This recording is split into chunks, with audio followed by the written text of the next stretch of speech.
These are quartz. Yes, these are. I think you'll find these are quartz. Uh-huh.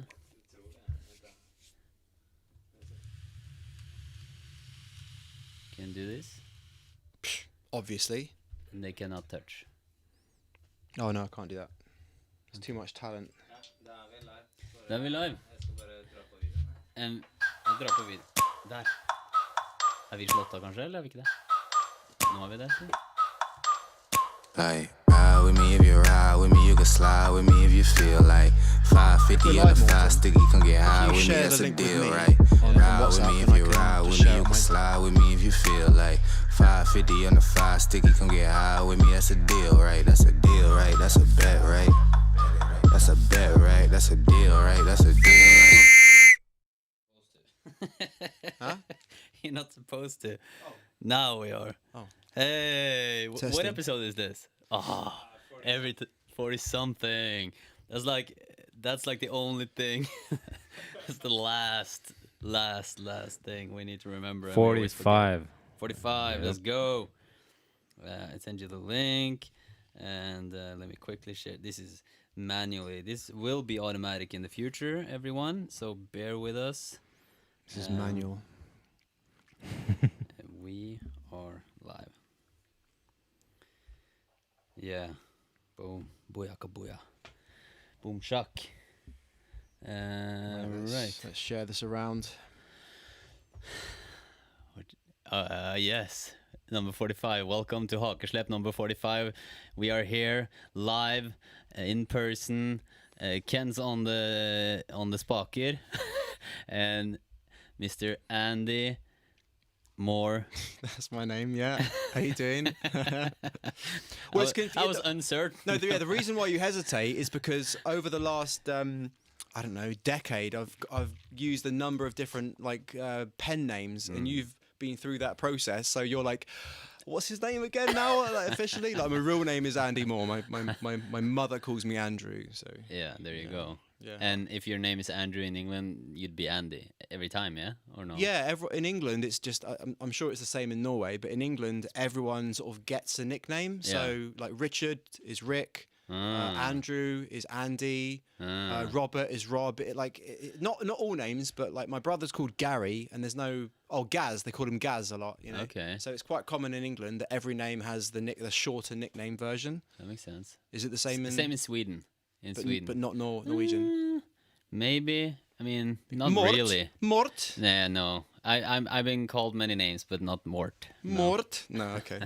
I'm not like being rude. I'm actually like trying to see where I can share this link, by the way. That's what I'm looking down at my phone. Hakuna Matata. In other news, I can tell the viewers that I have made one more song lately with my nephew, Henrik. He came to Oslo. I did a tour with him, did the electric scooter around in Oslo, and brought him to the studio with Ken, and we made like a little nice, slow, easy song. Have I heard this yet? Yeah. And so yeah, maybe I'll show it in the next one. Nice. Yeah. Nice. It's vacation, it's summer, it's Norway, we're here. You and I have been knowing each other for, we just realized, 12 years. We worked this out. So 12 even years. though I don't know your name, Well, we're getting there. what is a name? What is the name, right? Yeah. Well, when you met me, the pen name I was using was Andy Yosha. Yep. So still first real name, but then there was the Yosha part. I And met then, you at the Real Man Conference in Aachen, Germany, 2008. Me and Knut, shout out Knut, we were there. We were there, actually, we got the tickets through a coaching program with Neil and his Speed Up Life company back then. We were his students, and we took the bus from Copenhagen all the way down to Germany. Wow. Yeah. Wow. we jumped on the bus with all the other students and the trainers, and then you were wearing full Ed Hardy from top to bottom. Yeah. Full, from cap to shoes. No, I Yeah. don't know if you had Ed Hardy shoes, but it was great. Ed Hardy and Christian Odegaard. That was 100%. Well, it was 12 years ago, so you know, it's I forgive you. Oh man. Yeah, but did you see the hair I was rocking at that time? This big lion's mane. Yeah. Yeah, You were so, growing it out back then. Yeah. There's photos. You were to us. You guys were like gurus, unhuman people, gods on the stage, and you just had bought. Well, yeah, I'm exaggerating, but that's how it feels when you realize it was like a superpower when you first realized, whoa, there's something I can improve myself, or I can learn how to pick up chicks. That was the essence of when you first realized that. I think a lot of dudes have will resonate with it when they read that book the first time. They go like, whoa, and how he laid it out, Neil Strauss, with like, there's a secret society, there's a syndicate, and it was such an interesting Dude, I got world. sucked in so hard. Yeah, me too. It was like this. Yeah, it felt like. What was funny, I remember I joined this forum that's been shut down for a long time now, but it was called the LSS, the London Seduction Society, right? We The had a LSS. Norwegian version, Right, I think- same but different. Yeah, I think all you all wouldn't even know countries about did. it if you weren't a nerd and But invited, and you like, had to when I found it and I requested to join, right? It says your application is being like considered or whatever. I was like, I felt like. Like like eyes wide shut, where like you're like there's like all these like cool like guys in suits that look at the application like, so what do you reckon? I don't know, and when I got accepted, I felt like I had got into this like this secret The land of society. pussy, huh? Where all the dudes were just like James Bond, and I'd go in there and they'd be like, hey, how's it going? That's not what happened. When I eventually went to a live event, yeah. I got kind of the shock of my life. It was Yeah. just a bunch of nerds just like me. Yeah. Yep. And there were a couple of like cool guys who were the sort of the people that people looked up to, but Right. everyone else, Yeah. I realised I was actually far less nerdy than I thought. You know what I mean? So yeah, that was There you go. Yeah, but and I had the yeah. exact same experience actually. yeah. Yeah. Was there a Norwegian version? Norwegian version, and we had to apply to get in, and somebody knew someone who knew something about it, and then you kind of follow the trail, and then you kind of knew how to get in, Yeah. and then we went to meetups here in Oslo, and I realized the same thing, like, okay, these are just, you have this image of people online. I think this applies still with people who haters online or social media or Instagram, like how how we think people live their lives, and then you meet them and it's like, oh, okay, we're all these are just a bunch of nerds. No, I don't say that as an insult in the slightest, because I was a nerd as well, and well, I'm a nerd. But one thing that what was amazing about it was I was joining a secret society, because it was a secret society, but it was a society of people that were kind of outcasts, a bit like I felt. Yeah. They were like didn't fit in, and they wanted to improve. There was this vibe of like optimism. Right. And I think that was one of the core things. There was this vibe of optimism, and there were some people who were like the guru type people that were kind of these like people adored, they looked up to. People talked about, what's the different? Have you seen like Adam's methods? Have you seen like this guy's methods? And like so. Shout out Adam. Yeah. Well, Adam Lyons was he was like one of the kings of the London scene when I was into it. But that was the core thing. It was this there was hope in this group, you know. So before, and this was the this is the pull of this is like the positive side of it. The pull that pulls you in is before I got into that, you just assumed that your ability to attract, to connect with attractive women is just sort of set in stone. It's like, Yeah. well, I suck.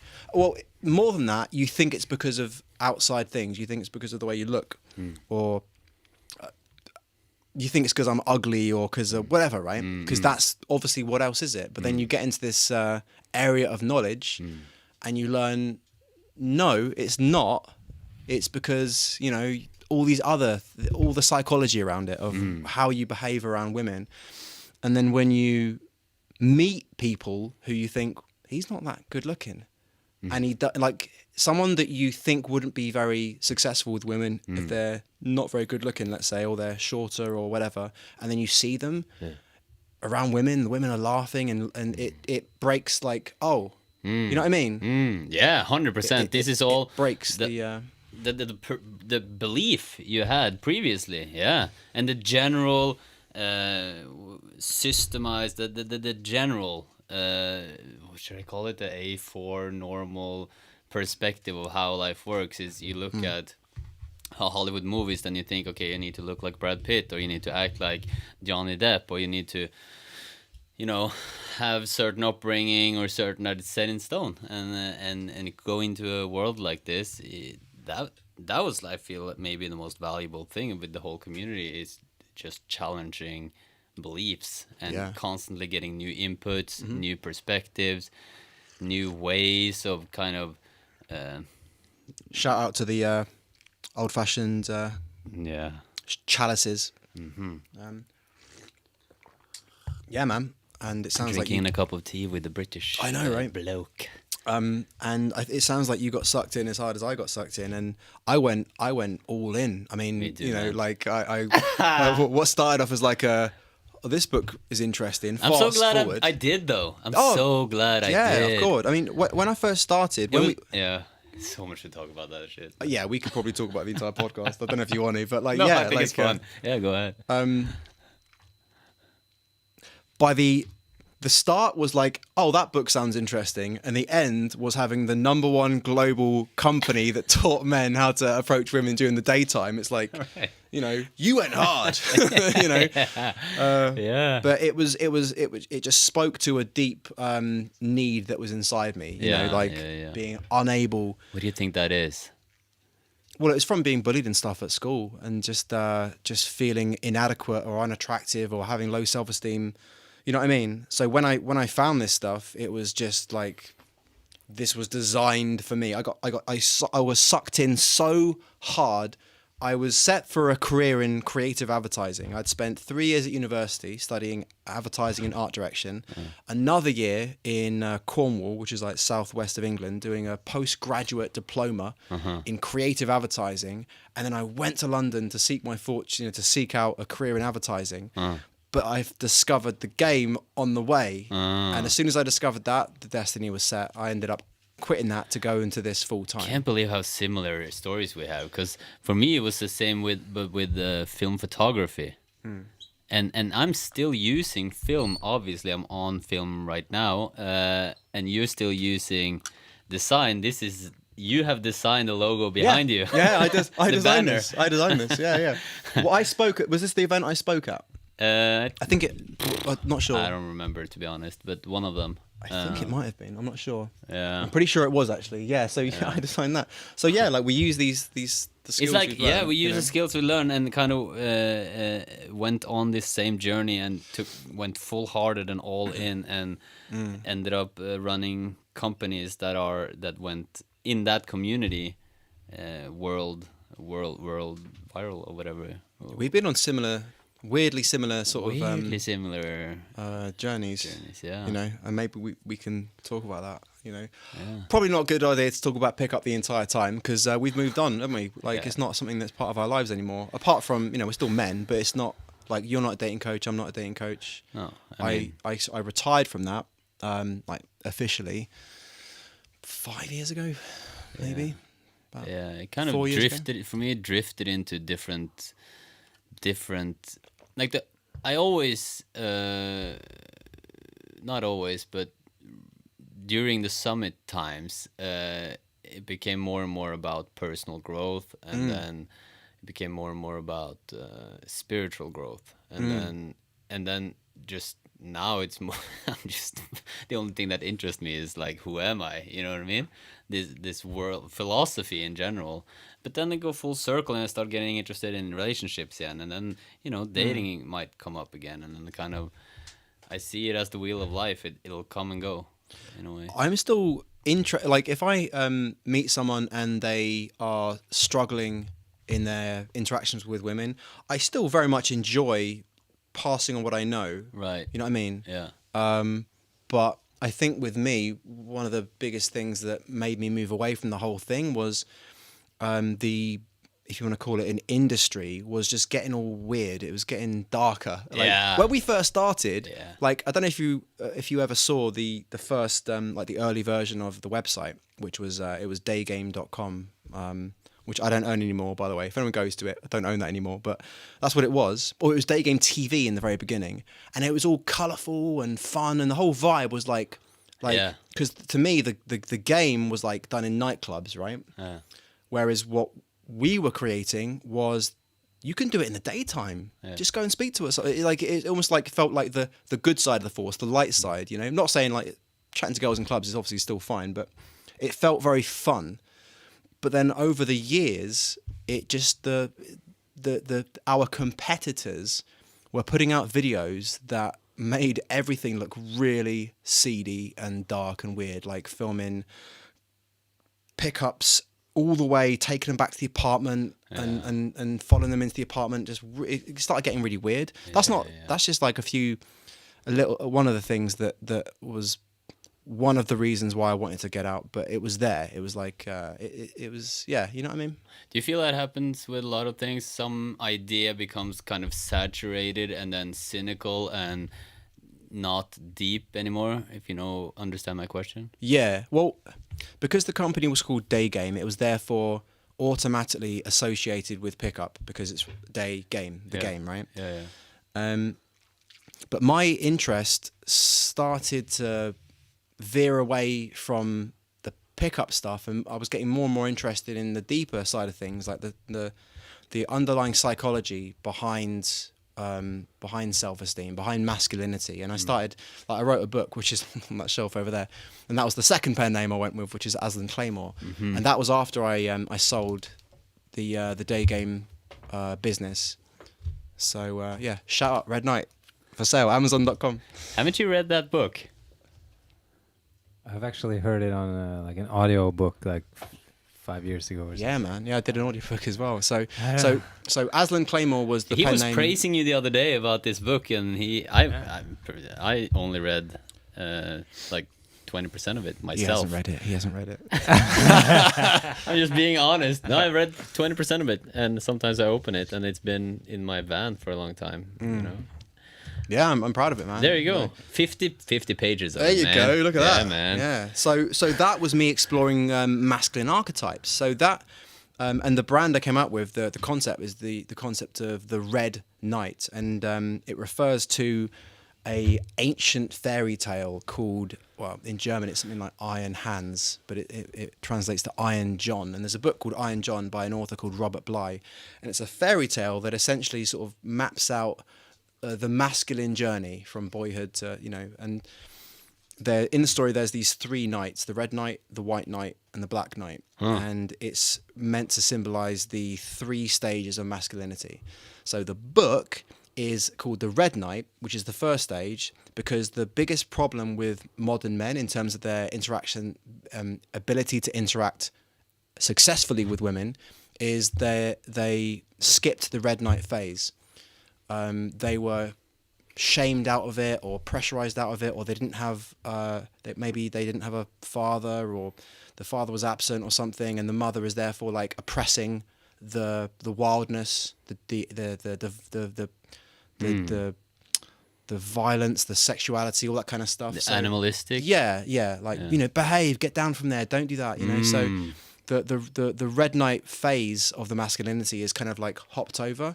And then they kind of prematurely enter the White Knight phase. And the White Knight, if the Red Knight is all about getting into fights, testing out, like just being a passionate young fiery male, right? And that includes the sexuality. Yeah, you have to go through that. You have to tame that, learn to work with that energy. And then the next phase is the white knight phase, where you're no longer satisfied with these just basic carnal desires and passions, and now you want to actually slay some dragons and do some good and achieve things greater than yourself. This is like the white knight phase.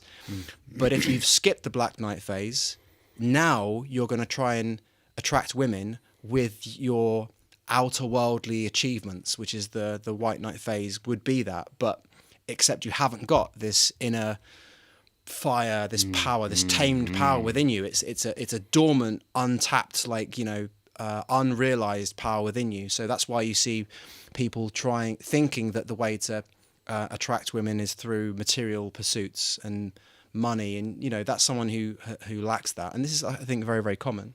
So that's why the book is called Red Knight. It's like returning to this and reawakening it and learning to harness it and stuff through the medium of the Carl Jung's masculine archetypes. So yeah, pretty proud of it. Very interesting. What about the Black Knight? The Black Knight, I'm not there yet. I'm in White Knight phase. The Black Knight is pretty much where it's like old age, senior. It's when you've essentially, you now see that all of the dragons you were trying to slay were just manifestations of your own shadow, of your own shadow that you were projecting out into the world. And now you see the perfection of things. You no longer, you realize that a lot of your white knight desires was less about altruism and wanting to slay evil dragons, but more about wanting to have banners flown in your name. And wanting fame and recognition, all these things, and now you've kind of got over that, and now you're in the phase where you just have a calm, humorous, serene acceptance of all things.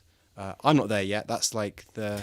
So this relates to your story in terms of Thamisia. Then, can you talk about?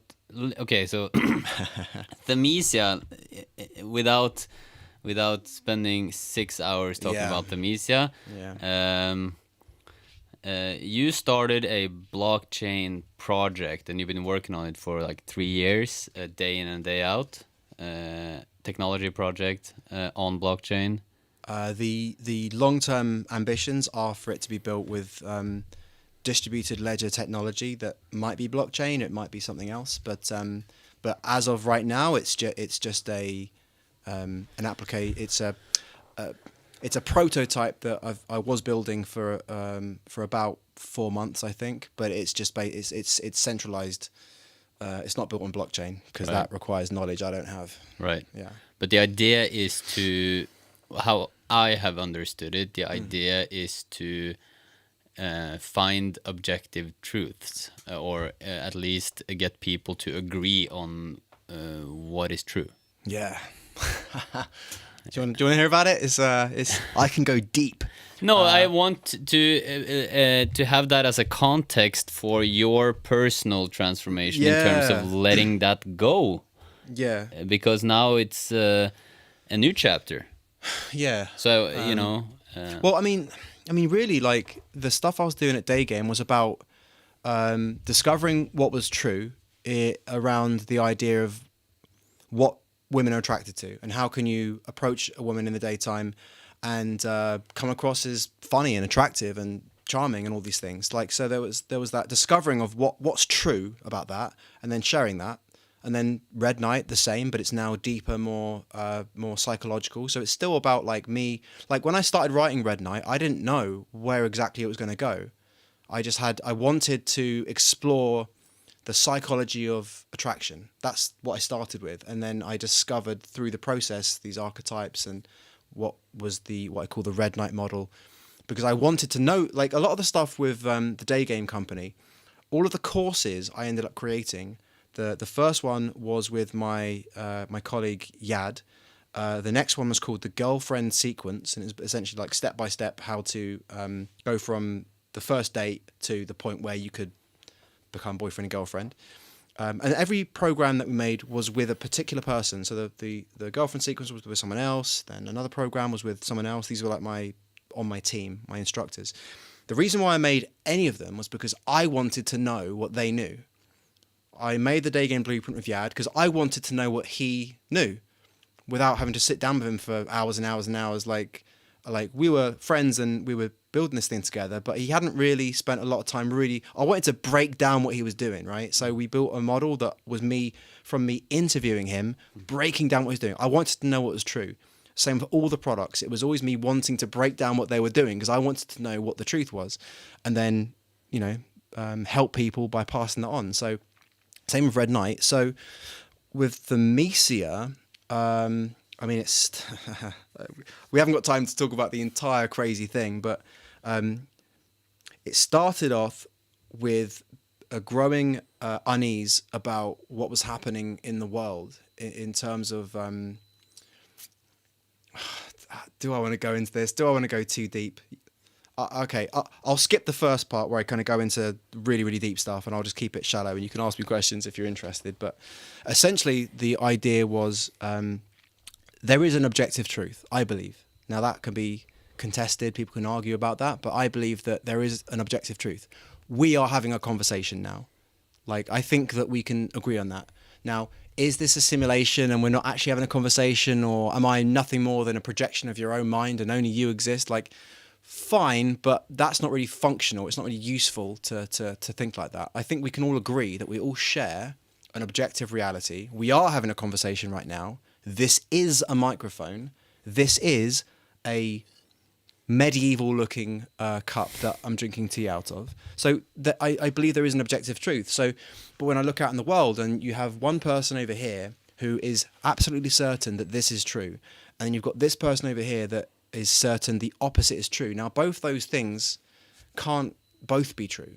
He's like, this book is red, and this person's like, no, it's blue. Well, someone's wrong, right? Someone is wrong in an objective reality. So, and you see this in politics with America, the left and the right, the pro-Trump, the against Trump, the pro...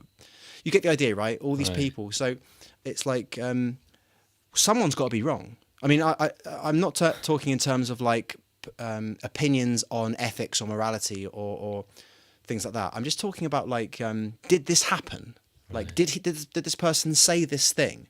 When he said this thing, did he mean that thing you said, or have you actually excluded some context and stuff? So you see this all playing out on the grand stage of the media of the world, and I just see things happening in the media where they're like, this person said this thing, and you think, oh, that sounds terrible, and you look into it and you go, actually, he did say that, but that was taken out of context, and he actually meant something different, and now that and other things are being used as evidence to build a kind of delusion structure. So because, let's say, A, B, C, D, and E, these different things that different news organizations have reported, and based on that, they then start pushing or repeating a narrative that is true given those things. But then you look into those things and none of them are true. But now there's a structure that's been built, and in order to disprove the thing that's way up here, that's built on all these different things, you've got to go way back to the root stories that were perpetuated. And it's a difficult thing to disprove, because the more people that now believe this thing, now you've got a collective delusion. And it's not just, I believe it's true, not just because of like some evidence. I believe it's true because you believe it's true, and he believes it's true, and all my friends believe it's true. And then what, you come along and say, oh no, well actually looked at the evidence and it's not true. Well, I'm sorry, it doesn't work that way, because my tribe believes it's true. And even if it's not true, it's very difficult to change someone's mind. So the idea behind Themesia was, would it be possible to build a platform where only the truth could exist? Only the truth, like a publishing platform where only the truth. So when you went there and whatever you read, has to be true because of the way it's engineered, which I can go into if you're interested. This is why it's been a 3-year project. So that the only thing that can exist on the platform is something that is being verified as being true in a anonymous game theory environment, which incentivizes truth and disincentivizes lying. I know this doesn't make any sense, as I'm just sort of saying it off the top of my head. Makes sense. or to anyone listening, I doubt it does, because I'm sure we've talked about this before. Yeah, that's true. But it's like, You follow it? yeah, it's nuts. But it's crazy exciting because it essentially makes truth profitable, which is I'm not a pure capitalist, but I think that capitalism, what's amazing about the profit incentive is it's the economic and political system which is most in line with human nature. Now, it doesn't mean it's perfect, but if you can make fixing homelessness profitable, it will be fixed within a year, guaranteed. If you get the idea, right? If there's a profit incentive behind something, it gets fixed, but the market fixes it, right? So like these COVID-19 vaccines that now the whole world is rushing to try and get out there, you'll get a vaccine faster than ever. It'll be the fastest vaccine ever to come out because there's this massive profit incentive to do it. So with in journalism, there's a profit incentive to just get as much attention as possible. Now that's an incentive architecture which is not necessarily aligned with the truth, because I can just say something, get attention, and when I'm found to be lying later, I can just write a little a correction or something, So there's not an incentive architecture to guarantee truth. It's just going to guarantee like hyperbole, clickbait, sensationalism, all that kind of stuff, So what I've sort of proposed, and I've been building the prototype for, is a profit architecture where you only actually get paid if what you write is independently verified as true within this anonymous game theory fact-checking kind of system. But I haven't actually worked on it for the last 2 months because of like some health issues and stuff, So it's like I've been working on it non-stop, obsessively, to the point where I had no money left and I had to go back to live with my parents, and I just kept working on it like with no job, no money, but I didn't know what else to do. Who's going to employ an entrepreneur? Like, well, I have taught men how to approach women. You know what I mean? Who's going to employ that dude? So yeah, when I stopped working on it, I entered a bit of a phase of like, well, what am I going to do now? Yeah. So I haven't given up on it. I had to stop because of these health issues. I literally I couldn't work on anything. But now I'm here, going with the flow. Yeah, man. Exciting times. Yeah, it feels great to be here. Yeah. But yeah, there you go. It's crazy what I'm working on.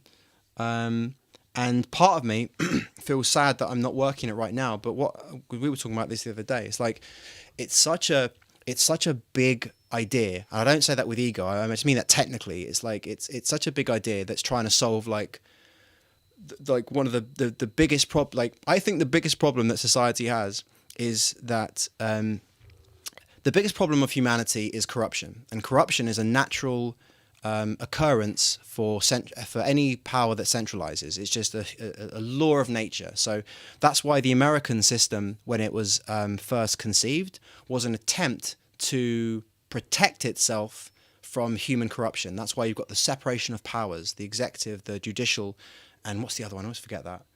The other branch of government.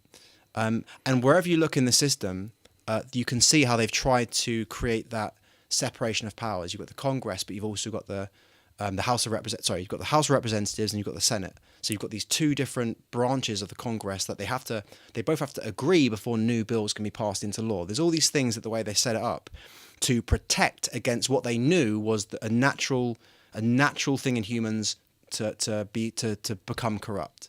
So that's why they set America up in that way. And I think that the most important institution in the world to serve that goal is a free press, is what they call the fourth estate. So the free press, their job, their civic duty is to hold power to account and inform the public. Right. And I think that industry is going the wrong way. I think that what started off as, I think in 1996 there was 50 companies owning the media in America, and now there's 6. And soon there'll be 5, then 4. And when you get, again, what's happening? A concentration of power. What happens when power concentrates and competition diminishes? Well, then I think you start to get some weird things going on that are now not about truth and more about actually, here's how I want to shape the world. Like the new kings of the world aren't in Congress or even boardrooms now. I think they're in like boardrooms of massive media corporations, because they can, if you can shape the information that people see and read and hear, and you can essentially shape the narratives of so here's what happened, but it's not about what happened, it's about what I tell you happened, or it's about my interpretation of what happened. And if you've got like 50 different media corporations, each with their own opinions, well, now you've got, that's healthy, right? And now they can fight and argue and disagree. But when that narrows down to Apple, to Disney, to I forget all the other ones, right? Well, that's only going to keep going, right? And then you've got, what happens when you've just got one person saying this is the truth? Yeah. You know, and like in Russia, you had the paper which was I forget what it was called, Pravda, which is truth in Russian, Pravda, and that was a state-owned, this is the news. Oh, okay. Right. Well, Whoa. I think we're heading that way, but with the conglomeration of these, So, how do you feel about TikTok and Instagram, and that at the same time that is happening, it's also spreading across the board, so anyone can be their own. Yeah. News TikTok center. is owned by, I think it's owned by a company called Tencent, or they've got the majority shareholder, and that they're in bed with the Chinese Communist Party. So that's why there's talk of like the TikTok are dodgy as hell. Like they get all your data. But in general, I mean, your ability right now to with this, what we're doing right now is a media channel. Yeah.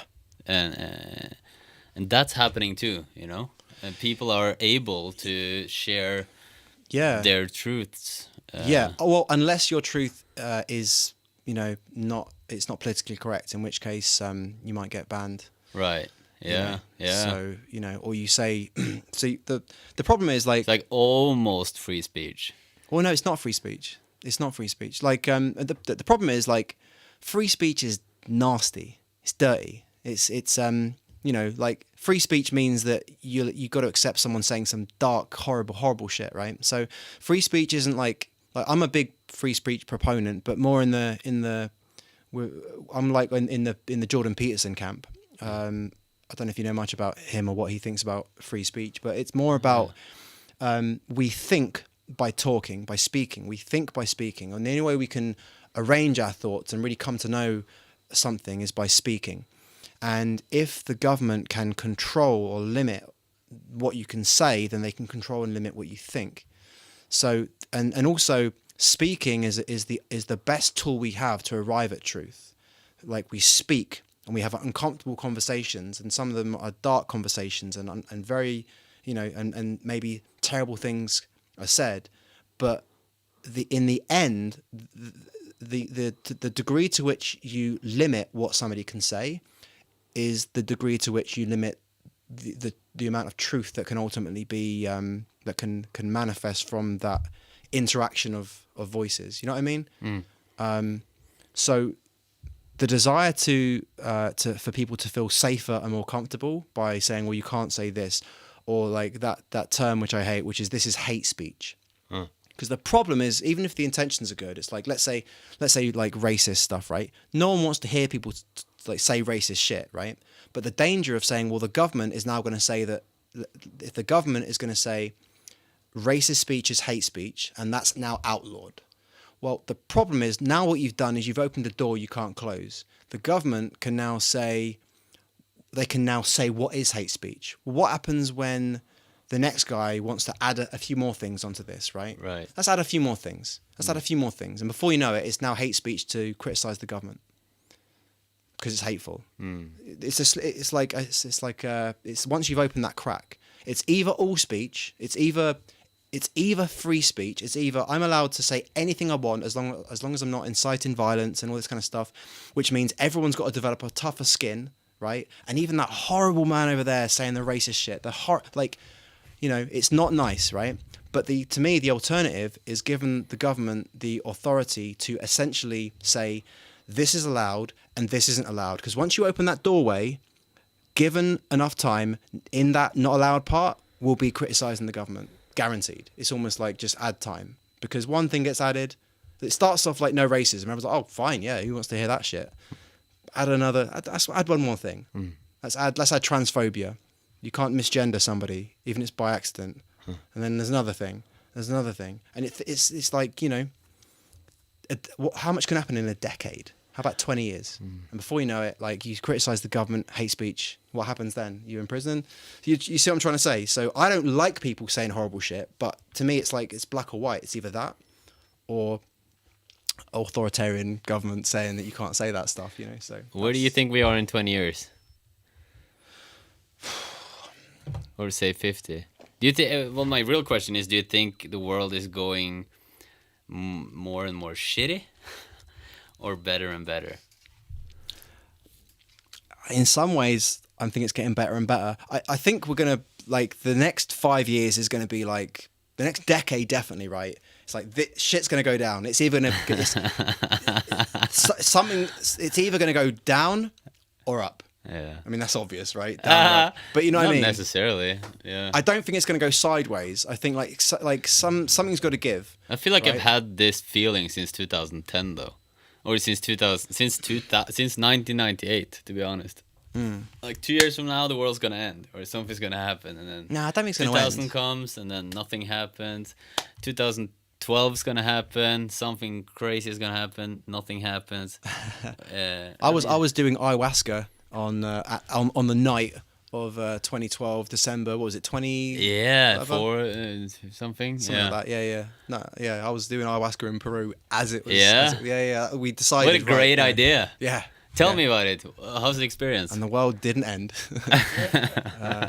The world as you knew it Or probably ended. maybe it did end. and Maybe this it is all- did end. Yeah. You never consider that, no? Yeah. That was a nice transition from the world ending to ayahuasca. That out of the different ceremonies that I've done with ayahuasca, that was actually the most tame, most gentle. It was just pretty nice, and just saw some things, and it turned out that, and everyone reported the same thing, that the ayahuasca that was brewed that night just happened to be pretty chill. It wasn't. Oh, yeah. So, okay. so sorry, no great stories here. I was dancing with snakes and everything. No, it's just pretty chill. So Chill ayahuasca ceremony. Yeah. So No puking. No, it was pretty relaxed. So no story there.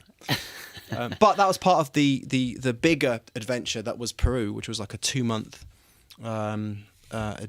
crazy adventure. Like, what an adventure. Yeah. In Iquitos, which is the middle of the Amazon jungle, like a little kind of Wild West town, where it's so famous for ayahuasca that when you go to the restaurants there, they have ayahuasca menus. So if you're planning on doing ayahuasca, they say, oh, this is the menu.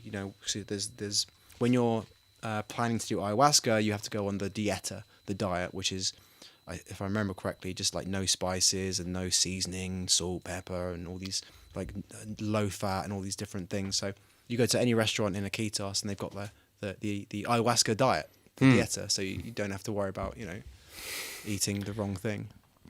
Interesting. Yeah. Never done that. Never. I want to though. Do it. I mean, if you want, or not. It's if it calls to you, But what I learned was, you don't have to do it in Peru. Like, the idea that you have to go all the way to Peru to do it. Like, the first time I did it was an island. Yeah. And actually, it was actually a more meaningful experience. I felt I actually got more out of it. The Peru thing, I felt like I didn't actually get anything out of the ayahuasca ceremonies I did. I just tripped balls and that was it. But to me, it was more of an adventure. It was the people I was with and like the relationships I built, and it was just the whole adventure of it. Whereas in Ireland, the ayahuasca, I actually was crying and going through a sort of experience. But it was during the daytime in Ireland, whereas in Peru it was at night in the jungle noises, the shaman doing the Icaros, You know what I mean? Whereas in the island, it was with the Sante Demi Church. Okay. And it's a quasi-religious, quasi-Christian group that under Irish law, a religion is allowed to have a sacrament, which in this case is ayahuasca. So, in other words, under the Santa Demi Church, they can perform these ceremonies legally. Okay. So whether or not it's like legit or not, whatever. But I mean, it was radically different because everyone's dressed in white, and it's during the daytime. Beautiful summer day in this like completely remote countryside, like eco center or something. And they're playing music and they're dancing, and it was just a complete different vibe to the like sounds awesome midnight black, and it's just a different vibe. It's great that I did both, but if I was to do it again, I would so prefer to do it in Ireland. Yeah. And I was with mates that good friends of mine as well, which was just a beautiful experience. So if I was going to do it, I would do it in that kind of setting. Yeah. But you've done mushrooms more than You've done it more than me. I've done mushrooms. Maybe 7 times. Maybe, yeah, that's something. a lot more than me. I've only done mushrooms. I've done them twice, but the first time was just like little test on someone's lawn, just a little bit. Nothing much happened. Done it properly, like the couple of times in Bali. Yeah, we did it at the same spot, not together. Yeah, not on the same. We did it on the same island. Same island. You did it on the beach. Yeah. Me and you didn't do it on the beach. We were thinking about it, but the villa we were in was so beautiful. Yeah, right? I saw that. And it was big opens with this big beautiful pool. Yeah. We just decided stay with the pool. You stayed in the pool. In the pool area. Yeah. It was my beautiful. god. It was great. Oh my god. Oh my god. I'm sad. Well, that's a sad story, man. We did it. We did it twice, right? And the first time, I think we just loved it so much. Yeah. I know what it was because like you were like you. I was in the water with turtles and fishes and for 6-7 hours being baptized by God in the perfect turquoise. No, dude, that does sound great. I literally swam with this big turtles, like 5 of them around me. Yeah, that does sound amazing. That does sound amazing. And surfed one turtle. I surfed the turtle, and it was just like, totally. Look, dude, that sounds amazing. It does sound amazing, So we still had a beautiful experience, and I'm glad I didn't do it there because my experience was deeply personal. I was crying, so I was happy that it was like a sort of an intimate, thing with just like that's good mates. Yeah. That's good. Yeah. That's very good. I communed with my inner child. Yeah. Get this. This is. If anyone's done mushrooms or there is a seasoned mushroomer, they probably like, yeah, sounds normal. But for me, I was like, holy shit! I was literally having a vivid, normal conversation with the mushroom spirit. Like it's just there, Nice. Eyes are closed, and it was kind of like a tentacly, kind of like in Stranger Things, they're kind of like it's kind of like that, like this kind of like tentacly like thing that was. It all went off into the infinite, and it was like, and I was like, what are you? Show me, and he showed me like this kind of like and I was like, whoa, you look crazy. And he's like, yeah, I know, and I'm just like, just chatting to him, and then he shows me my inner child. I'm like asking him, like, I'm feeling this like sadness in my chest area, this like, which is kind of what I always tend to feel on any sort of psychedelics or anything like that. And I was like, what is that? And he's like, like, I'll show you, okay, And then I imagined my inner child. And I was like, oh, so is that my inner child? He's like, he didn't sound like anything. It was just like a communication. Yeah. I was talking to a mushroom spirit. How crazy is that? Like, and I'm like, it was brilliant. It was amazing. It was amazing. And then I felt, and then after that experience sort of passed, and I was just now high on mushrooms, feeling amazing. I was like, oh, this is great. I know what I'm going to do. I want to do more. So I went over to, oh God, I forget his name now, but I went over to the guy who was like the most seasoned guy. He was, he was kind of like the DJ, like mixing the music and all that kind of stuff, providing the setting, and he gave me some more, and that was another thing altogether. Okay. That was another thing altogether. Yeah. You want to go into that? Yeah, man. Okay. Well, so my intention going in there was 2 things. I wanted to find out what this was, what this like sadness I felt. And the second thing is I said I wanted to be stronger. That's exactly what I got. The first one, I got that exploration of this, and I was like talking to my inner child, and that's why I was like crying and stuff. And then when that passed, then I was just like high and feeling amazing, and everything's just like, you know, I was like, this is great. I'm going to do more. Or what I thought was, oh, this has faded away. If I do more, I can go back to that and keep working on that. But the mushroom spirit was like, oh, that's what you want to do, is it? Nah, I've got other ideas. So I did like, when we did it, it came in these big bottles that was pre-mixed in orange juice. So we didn't have to eat mushrooms. We sort of just drank a drink, which was really easy and nice. So I had, the first time I tried it, I did 1 cup, and it was pretty mild. And no, that was it. The one thing I did see when I did the 1 cup is I saw a spirit, someone holding up, doing this to me, like, and I knew he meant you got to do 2. Okay. 2 cups. And funny enough, when I did ayahuasca in Ireland, the same thing happened. The spirits, except they were holding up 2 of these things that we had to take. It was saying you got to do, because I did 1, and it says you got to do 2. Okay. But I didn't have the courage back then to do 2, so I didn't do it. But it's funny that the spirits were like, you got to do 2, right? Now I sound crazy for people who haven't done this stuff. I'm just telling you, this is what it was. So when I did the 1 cup the first time, and it was saying you got to do 2. So then a few days later, I'm like, oh, shall I? Because I felt the sadness sort of come up, but nothing else. Nothing. It had no meaning or whatever. And I thought, if I do 2 cups, this is going to get even worse, right? But then the others sort of encouraged me, gave me a bit of courage, and I was like, right, fuck it. Did the 2. And then I had that beautiful experience, and I thought, oh, I know, I'll go back. And I was like, can I have a little bit more? And I said, just half a cup, right? You just pulled a full cup, necked it, and that was the 3rd cup. And then I went back, and I thought, oh yeah, this is great. And then the darkness started to creep in the corners, and I started to get these dark feelings, like a thunderstorm coming in. I was like, no, I want to go back to my inner child. Yeah. The inner child. What's this darkness? And I was like, oh shit. Oh no. And I was like, I shouldn't have done this. What have I done? Oh shit. You know. And one thing that this guy, was it Ben? It might have been Ben. One thing he told me is, he said, if it gets crazy, if it gets a bit rough, just breathe. You always have your breath. Right, and I remembered that, and I was like, focus on my breath, craziness, like chaos, darkness, chaos, right? And I was focusing on my breath, and I don't know how long that went in for, but I remembered, like, you know, breathe, you know, just focus on the breath, and it was like darkness, right? And at some point, I had this realization of like,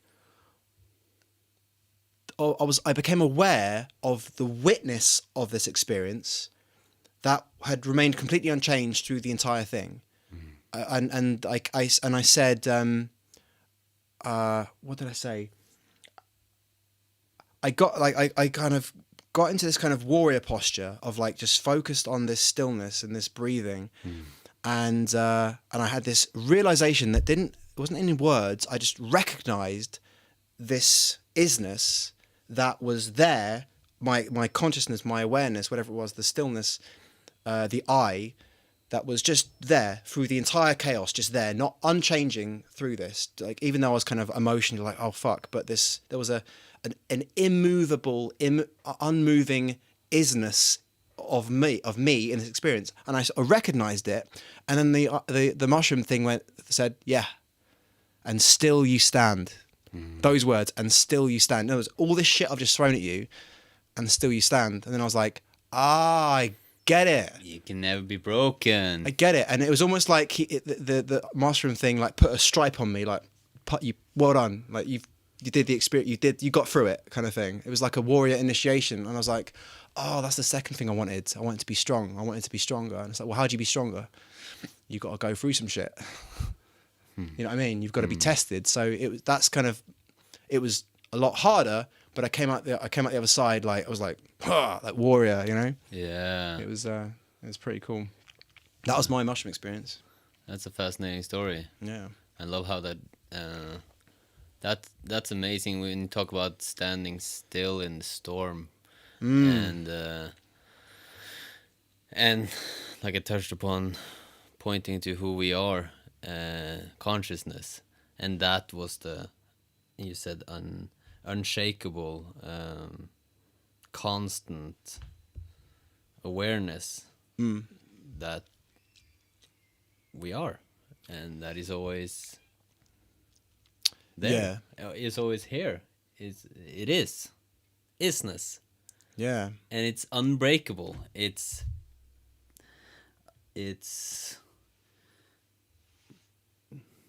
past lives, you know what I mean? We can be born, we can die, but where awareness comes from, or what awareness is, will always that's always there, you know.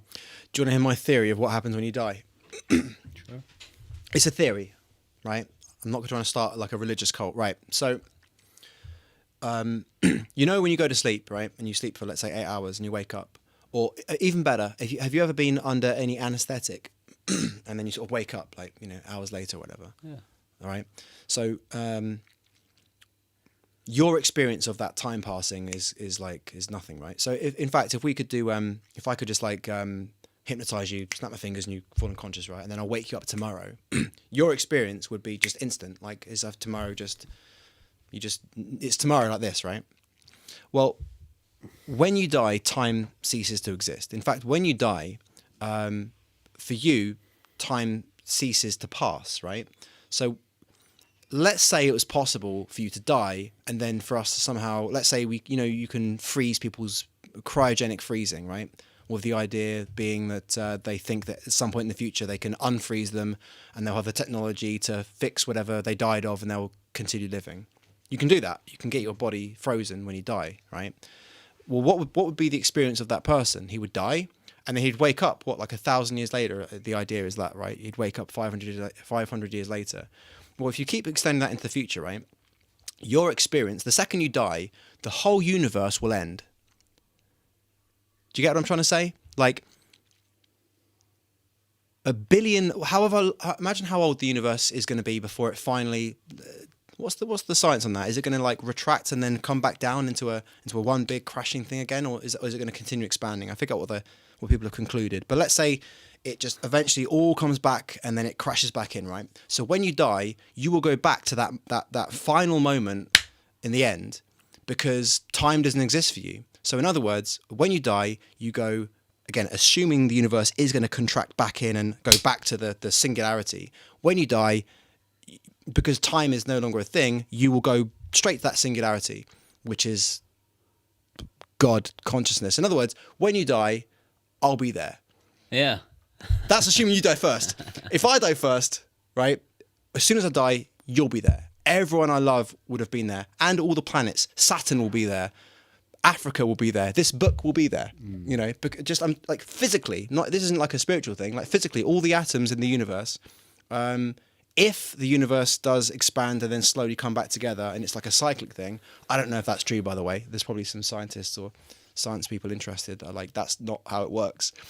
But you know, get what I'm trying to say? Like, your experience, as soon as you die, the universe will end, because the time would go just off into the future infinitely, and then if there is an ending to the universe, that's what that's what happens at the end. And if it all comes back into a singularity, then when you die, I'll be there. I'll be like, hey. I don't know how that works, but I'm just saying I like how you put your like little character in there and be like, hey, dude. You know, that's my theory that I haven't really spent much time thinking about, but it makes logical sense in the same way that if I fall asleep, I magically turn up the next day. Magically. Oh, I wake up. What the fuck? I've been asleep for 8 hours. Well, when you die, it's that time, you know, just with the entire universe. And then if there is a waking up, well, I mean, if you're... you don't have any proof that the universe exists when you're sleeping, so that it is the same as when you're sleeping. I don't know. It's like, is the fridge light on when you close the door? When you say the entire universe and yourself, as if there are two different things. Oh, you God, I mean? yeah, that's another subject altogether. Who knows, man? Yeah, yeah, like, are you real? Am I the only thing that exists? And you're just you know, is this a simulation? That's a third and fourth subject again. I'm just saying, like, when you are, or when we are sleeping, or when you know, even this world that we're engaging in seems to be out there, but I don't have proof that there's a world out there. That's true. That's what Descartes. The conclusion of Descartes was, "I think, therefore I am." And apparently, the word "think" it meant something different back then. So it kind of means like I create. I am conscious. I'm conscious, therefore I am. Right? Yeah. In other words, like you can't trust your senses because it's just signals in the brain, and Right. like light is. Descartes, was that him? Descartes, the French Yeah. dude. I'm pretty sure. Descartes. Descartes. Yeah. Descartes. Yeah. Yeah, my pronunciation's bad. Something like that. Okay. Yeah, man. Cool. Yeah. See, I think he is into something. You think so? Yeah. Yeah. I think we are creating and perceiving the same thing. Well, I'm in the Bill Hicks crowd. You know, we are. Do you think that you're a universe. separate person? Do you think you're a body? Yes and no. Yeah, I agree with you. Yes and no, because we are, right? We are, but we are in the same way that. I don't know. Like, were you before you were before you were a seaman? You know what I mean? And before you were born, you know, when is the start of the body? Well, You know that's what the I mean? thing. That's the thing. It's like. Is there an edge of the where's the edge of the body? Well, that's something that Alan Watts talks about, isn't it? He says that the reason why we feel so like, you know, what was that thing? Alone and afraid in a world I never made. The emptiness you talked about. Well, I was going to talk about the feeling of like, you know, I like we're separate. There's nature and then there's us, and it's because like we're sort of free to move around and stuff. But it's like we're actually integrally a part of a much more greater system. So, for example, it's like, oh, I'm a human, so this is me. I'm this is me. It's like, well, okay, well, let's take away the oxygen and see how long you survive. It's like, so we're like, so.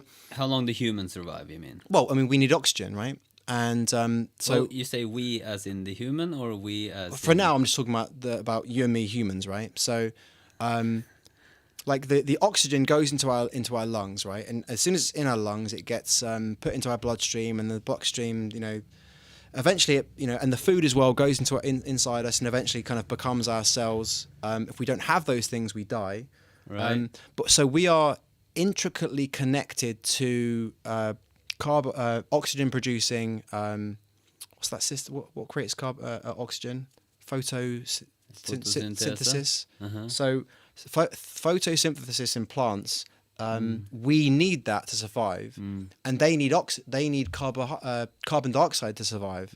So I know there's other things that produce I can't even bloody speak today.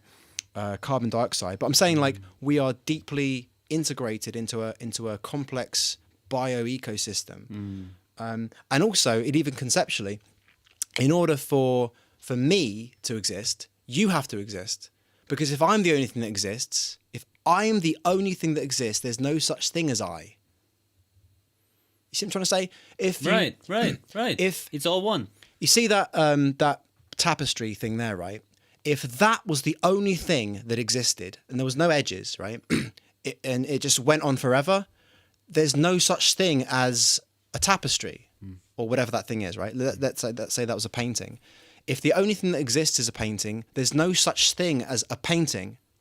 In the same way you tried to describe water to fish, it's like, what are you talking about?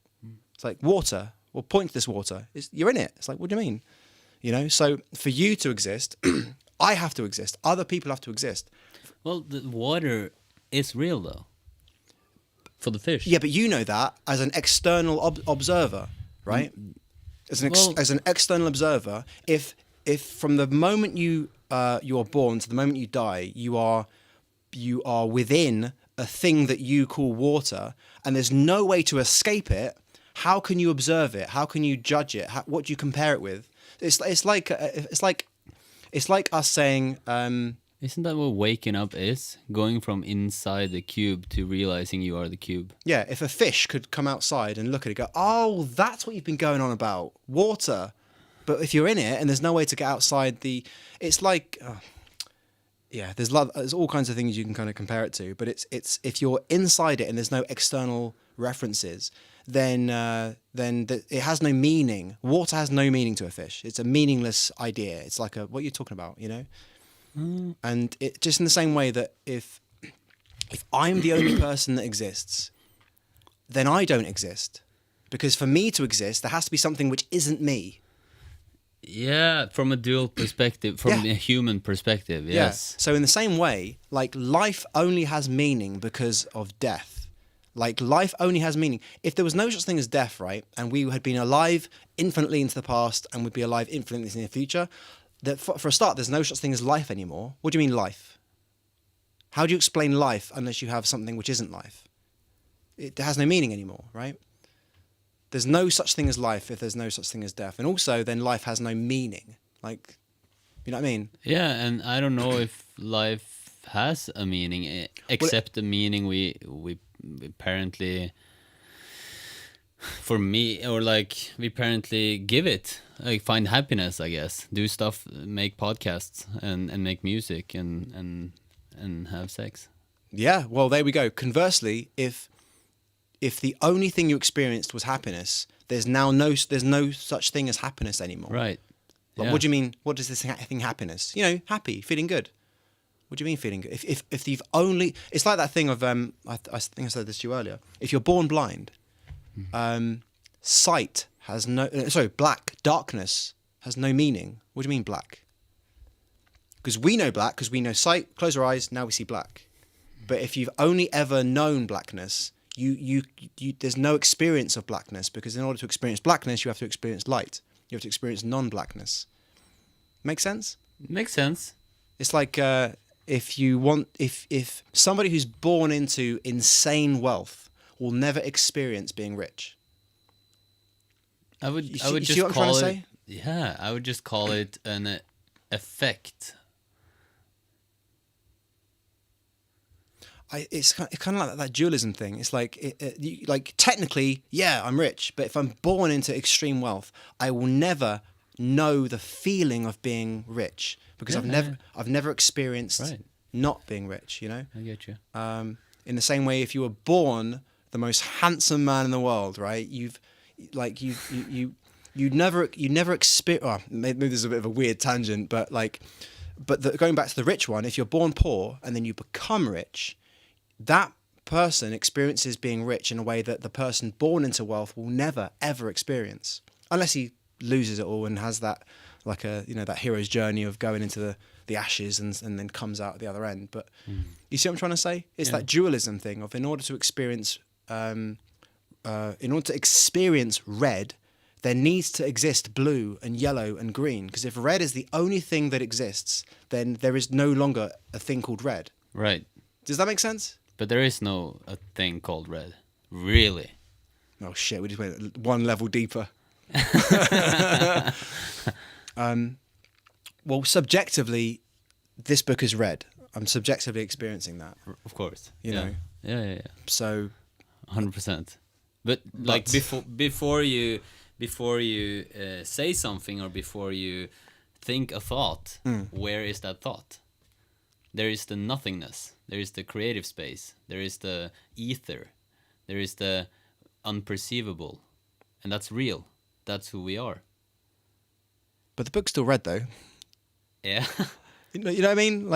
But I'm seeing the book and it's red, and you're saying that that experience. Yeah, you got to go over this again, because if it gets too deep, I've got to set myself up and go, right. So where are we again? So you're saying that you're talking about in terms of my perception that this book is red, and because you're seeing this as red, but you're saying that it's not red on a deeper level, or what are you saying?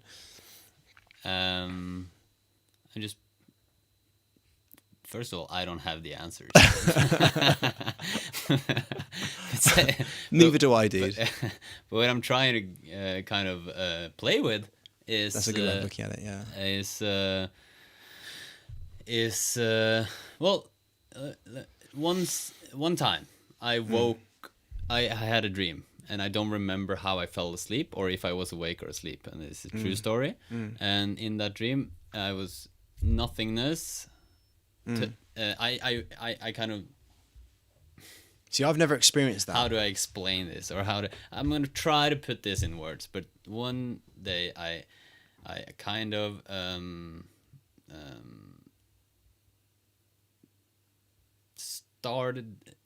started with nothing for me in a dream, kind of awake state type of thing. Yeah. And then the observer, which the mushroom showed you, is the stillness in the storm. Observed the nothingness. So all of a sudden, Duality. Yeah. Right. Yeah.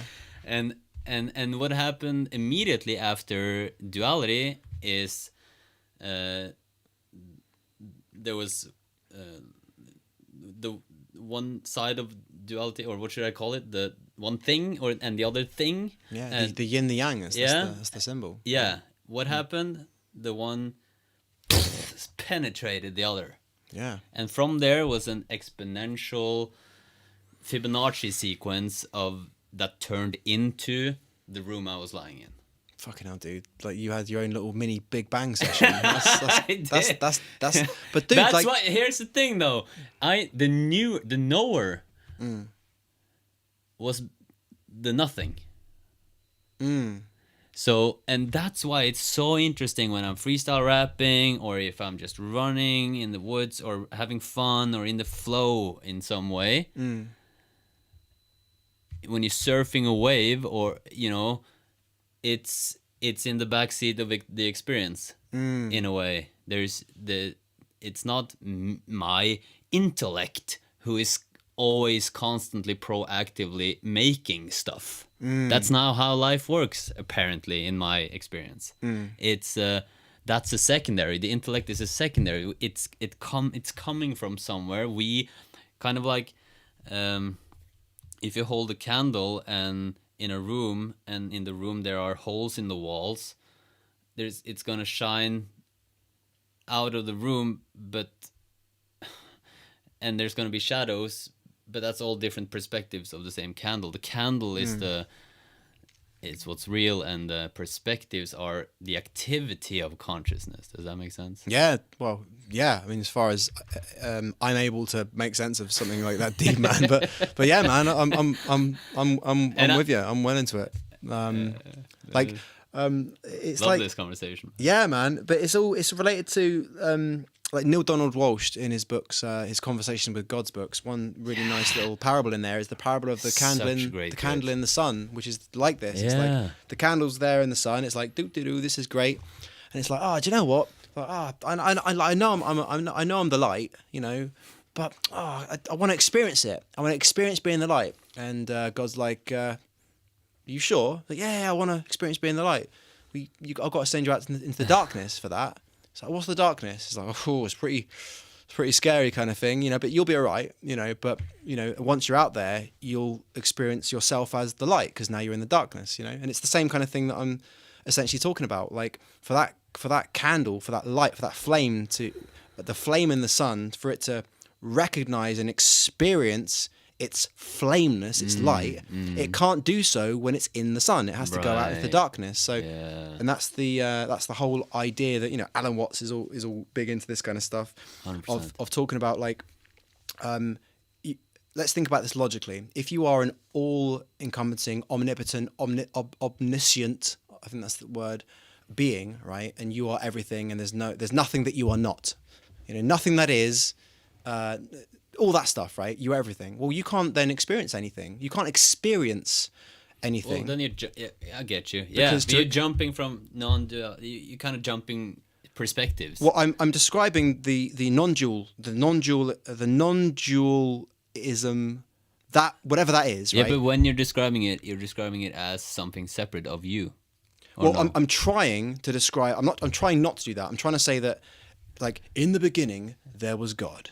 Right. So what does that mean? It's like it means that if you're in a non-dual, I am. That's the only thing that exists, right? Well, If we are that, just hypothetically, so you can imagine that. Well, that consciousness can't experience anything. It just is. It can't experience anything just because to experience something, right? It there has grabs to be onto. there has to be something that is not that. Right. This is like dualism is a necessary reality framework in order to experience anything. Right. So so that's why like our mortality is the very thing that allows us to have any form of experience. Because if we lived infinitely, life would have no meaning. We wouldn't. Well, yeah, but be careful with drawing too many conclusions there, because Damn it! I want to draw loads of conclusions. I don't know what's going on. I'm just making up as I go along. I'm with you. Yeah. 100%. These aren't my ideas. Like I'm not like it's just Alan Watts. I love that dude, and Terence McKenna. Shout out to all the greats. Yeah, man. Yeah, there's just like the sort of like collection of like ideas of these fit together. Well, I like this, But I mean, it's just an idea. Ideas shoved together, just So I don't know, man. It's amazing. I'm enjoying this conversation a lot. Yeah. Well, we talk about like we'll start talking about like, oh man, yeah, we should go chat with some chicks at some point. Add 10 minutes. Like consciousness though. What is it? But this is so related to. Let's take anything. Let's take chicks. Okay. See, when you know that you're already connected, and the connection. When you come from a space of knowing that connection is already there, of course you're gonna connect. I don't know it though. I've just got a theory. I don't know it because you've experienced that non-dual thing when your Big Bang experience, but I haven't experienced it because you got to experience it to know it. You know what I mean? I kind of. Oh, you were born. You were born. I kind of believe it. Where it's like let's look at it. Okay, let's look at it physically then. Okay. Like a scientist. Where do the body of Andy end? Where does it in time? You mean? No, in space. Well, the boundary of my skin. You don't have a boundary on your skin. If I had a small enough needle, it'll punch through you without even touching you. You're 95% black matter. Then you go deeper, and it's all space between atoms and right. things. So there's just particles and energy. And if you're a snake, you're gonna see a purple light and blue light. If you're a dog, you're gonna see infrared or whatever. If you're a larva, it's gonna be a whole different you. So where exactly is, you know what I mean? Yeah. Yeah, it's all. Oh, no, I get you. It's all one. No, I get you. I mean, like, because we make these boundaries. Well, my right. I have control over this, right? And but out here, this isn't me here, right? Right. But then you look deeper, and this is all made of atoms. Yeah. And I suppose like And I believe energy, suffering comes from kind of, what should I say? Holding on to or grabbing onto, or kind of like believing strongly that if I believe strongly that I'm the body, all of a sudden I'm identifying with my body, and all of a sudden my body has to be good or not bad, and it has to be right and not wrong, and it has to be this way and that way, and I'm forgetting that it's a thing that's connected to the earth, to the universe, to other people, and it's changing. The cells are changing every day. What you become, what you eat. You can take it in from any different angle, and you'll see if you go deep enough or broad enough that it's connected. You can't get away from it. You are not a lone, separate entity from, and I think suffering comes from that thing of or buying into the dual world in different forms. So that could mean a belief. If you believe something strongly, you're never gonna test that belief. We are never gonna test that belief. We're gonna mean that, and it becomes true. If this is this, right? We don't even notice it. We're just saying that's just a story we have followed for 7 years, and the story becomes so tråkka upp. We have gone that path so many times that it's now a strong neural pattern path that we now. I can't say it's not real because it's kind of like we have said it to ourselves so many times that now, yeah, sure, you know, okay, then if you say so. It's kind of the law of attraction type of thing, you know. And but that's what I think waking up is kind of seeing that, whoa, everything I thought I was until now, you know, I don't know. Now it's a new moment. It's a new unknowing. It's a there's potential. Another example, I had a really bad ache in my foot, my knee, my hip, and my lower back, and my neck here. And I was so frustrated, trying to fix it, trying to, with my intellect, trying to find with the, what's this? Lupe, ja. Forstørrelsesglass. Faen, snakke norsk da, mann! Speak Norwegian. No, I'm just joking. With the...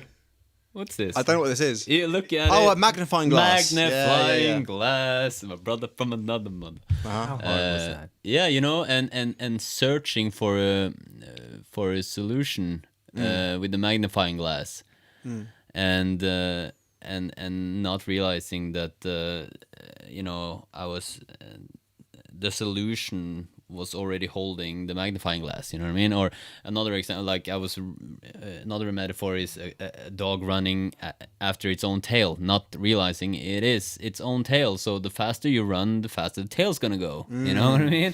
And to me, so I don't know what happened, but it came to me, and again from who knows, but it just made sense to me. Dave Kibi, shout out Dave. He said I put on Facebook or something like, can anyone help me with this? I have this problem. I read this book. I'm trying to maybe get into solving the problem, but I can't get it. And he wrote something about sometimes when I'm in pain, I just noticed what is it telling me?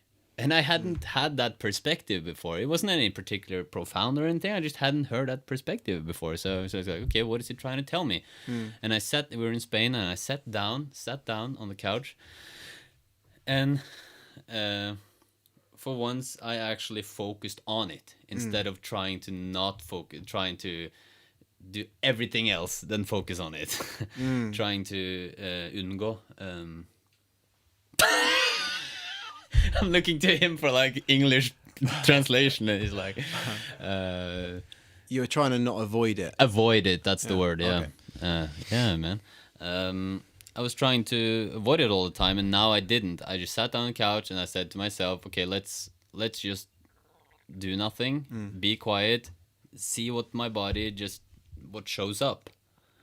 And I sat there, and I was hurting, and then physically, and then it started hurting mentally and emotionally, kind of, and then it didn't come answers, but more like curious questions, like could this maybe have something to do with my upbringing and my family relationship, and it didn't like really like pinpoint anything, but it was more of a forgiving vibe to myself, instead of trying to avoid and trying to fix something that I looked upon as broken. You know? Yeah. Just the context of thinking that there's something broken and then trying to fix it is like 3.5 layers in to some kind of belief, right? Yeah. So I just let the thoughts come and go, and what happened is my sensation turned from pain to healing. And it wasn't really even that big of a difference. It was more of a shift in, I don't know, a slow kind of shift thing. And now it's like, and it became more of a thermometer or a navigation system rather than pain after that. And now it's not even relevant. Yeah, sure, I can maybe feel that sometimes or something, but it's not bothering me anymore. Isn't that interesting? Yeah. From not trying to figure it out, but just listening, kind of. Yeah. Stopping and listening. Yeah. I mean, that's like you could say that's like the power of the power of the mind, the power of the power the mind has on our bodies. I think that this is the thing about medicine, doctors, and all these kind of things. Like, obviously, like, you know, a lot of respect for, you know, doctors and stuff, you know, but you know, it's a very narrow field. It's a very, very narrow field where it's like if you have something going on, it's like either something is wrong chemically and therefore needs to be treated with, you know, drugs, or, you know, let's cut you open and stuff. And I think that obviously that for many situations that is great, but I think there's many situations where there might be caused by some emotional things, some psychological things, some things in your environment. Well, how do you? What's the practice of studying that? Like, you go to study medicine, you go to become a surgeon. You specialize in these different areas, you know. Well, what if you've got a problem that might be localized in a specific area and within the realm of a specific specialized profession. But this is why I'm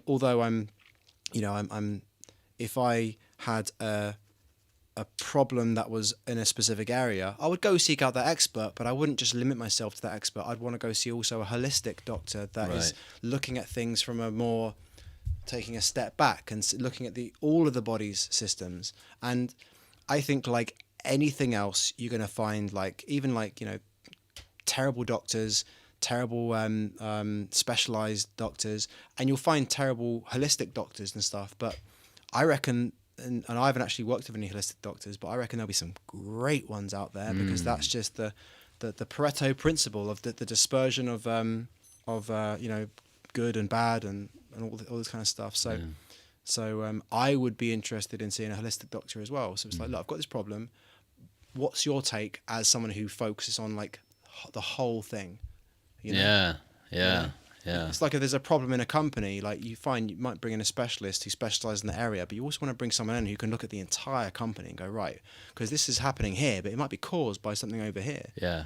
And I think a lot of Eastern medicine, I think, thinks like that. They like, I don't know anything about it, and I don't know if this might be bullshit, but there's systems out there that believe that tension in certain areas are directly equated to different organs and stuff like that. Like, there's even, I think, is it reflexology with the feet? I think it's called, where like if you've got pain, and again, this might be bullshit, I've no idea, but they believe that different areas of the foot relate to different parts of the body. Might be bullshit, I've no idea. Oh yeah, but, I believe that 100%. Yeah? Yeah, I believe it's all connected. Everything. Everything. It's all connected. Oh, no, yeah. I that is like, seems very, very obvious to me. Yeah. Do you believe in the effectiveness of what's it called when they stick needles in you? What's that called? Acupuncture. Yeah, I just messaged my friend who does acupuncture, asking her for a session. Can I have a session? Yeah, let's get her here. Let's get her on the podcast. Yeah, let's do it. She probably knows. She went to China to study it from the best. Is she good? Yeah. I don't know yet because but I've done acupuncture. Like, right in the Jap side. Okay. No, the reason why I bring that up is because, I mean, you know this. I don't want to go into it in detail here, but I was having these health issues that was around like the gut, and acid reflux and stuff like that. Yeah. And a friend of mine, a good friend of mine, shout out Raluca, she recommended that I go see an acupuncturist, and I've never done that before, you know, and you know, and I'm like, really, acupuncture, like, for the gut? She's like, yeah. So and the reason why, look, one of the reasons I'm totally open to these like alternative things is I've been on the receiving end of a Reiki session where I wasn't even being touched, right? Just the Reiki, if anyone doesn't know, is like Sasha, or it was Sasha, yeah. It's like energy work or whatever. Now, it's just like, you know, like hardly being touched. If I was being touched, it was very, very general. You're like the stuff, fifth, you know? not maybe not. You're one of many people telling me that her sessions have been. I cried like a baby. Yeah. Made no logical sense. She wasn't saying anything. Huh. it was you know, and I wasn't, you know, so. Did you get anything out of it though, or just crying? I mean, crying could be nice sometimes. It felt like some form of release. Yeah. Like I tell you what it actually felt like. It felt like, you know, this is going to sound funny when I make this comparison, but it's the only thing I can compare it to. You know, if you're trying to achieve orgasm, right, and you can't quite get there, right, and you're just like, so you have to sort of really try and really focus, right? At least, yeah. I know. And it's or you know, and this is like very like for guys, it's pretty. It's not that much of a big deal, but for some guys, they might have this more, right? Mm-hmm. But it's like, and women obviously have this a lot more. But it felt like when I felt the sadness come on, right? From what the hell? She's not doing anything. When you were doing that session. Doing the session, right? So the first time I felt the sadness come on and stuff, I sort of like, it felt like that sort of like a coming ejaculation thing where it's a sort of a build up of this tension and energy is building up and building up and building up. And it's like, and it's very uncomfortable and it's building up. And then it's like, and then it's sort of like a explosion of like, then the crying, right? And it had that kind of like building up of energy and then the sort of release sort of sensation. And then that was like the first one, right? And I cried for a bit, and then it sort of started to build up and build up, and it was almost like now a bigger one. It felt like there was something deeper that was there that wanted to get out, but it was so deep. It felt like I couldn't just sit back passively and just like let her do her thing. I felt like I had to somehow be a participant in this, and I had to kind of try and go in there with my mind and sort of like ease it out as well, kind of thing. And it felt like if you're trying to if you're the focusing that's required if you're gonna try and ejaculate, you know what I mean, if you're trying to come. So that focus, then it sort of built up and built up and built up and built up, and then just the most baby crying, you know, wailing, like deep like primal crying, and she didn't do anything. Like, you know what I mean? She wasn't saying in my ear like, "No one likes you," you know, like there was nothing like that. So I've done that, and I've done, you know, DMT and ayahuasca and all kinds of crazy shit. So like, you know, the idea that some ancient system of piercing your energy, was it meridian energy lines or something? What's the that might be it. Concepts behind the acupuncture? I think that meridian lines, yeah, something energy like that. Field meridian, yeah. I think, you know, that's it.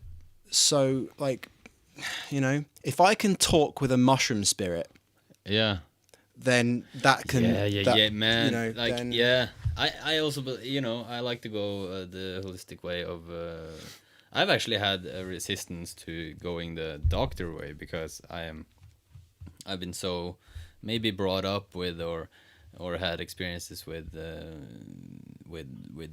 just nature, natural. I don't know, going into nature or having conversations that's healing, or just time and introspective and conversations and experiences, you know. Sometimes it's you know, doing what Jordan Peterson prescribes, like, you know, meeting the devil and or doing what you're afraid of, basically stuff like that has been big for me in my life. But I also had to go to you know, I had to go to full circle. I believe in that. I believe going to do all the alternative stuff as well as changing your diet and all of that, I believe.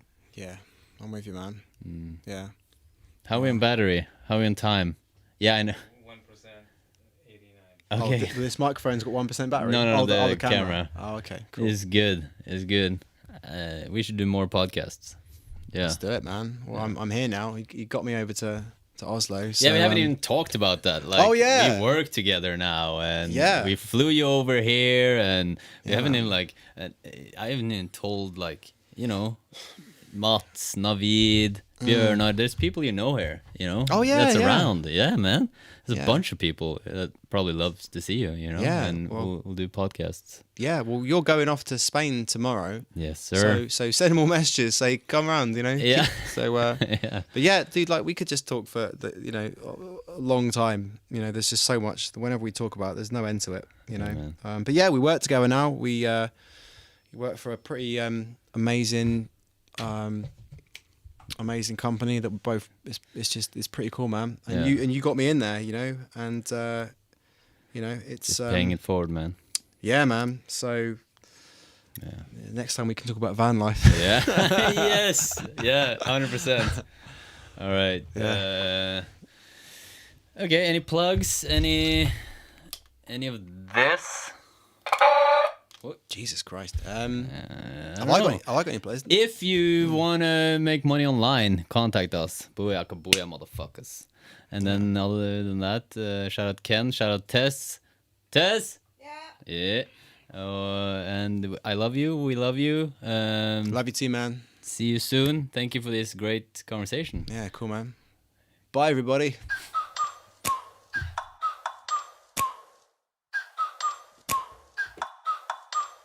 Like, ride with me if you ride with me, you can slide with me if you feel like 550 on the 5 sticky, come get high with me, that's a deal, right? Ride with me if you ride with me, you can slide with me if you feel like 550 on the 5 sticky, come get high with me, that's a deal, right? That's a deal, right? That's a bet, right? That's a bet, right? That's a deal, right? That's a deal, right?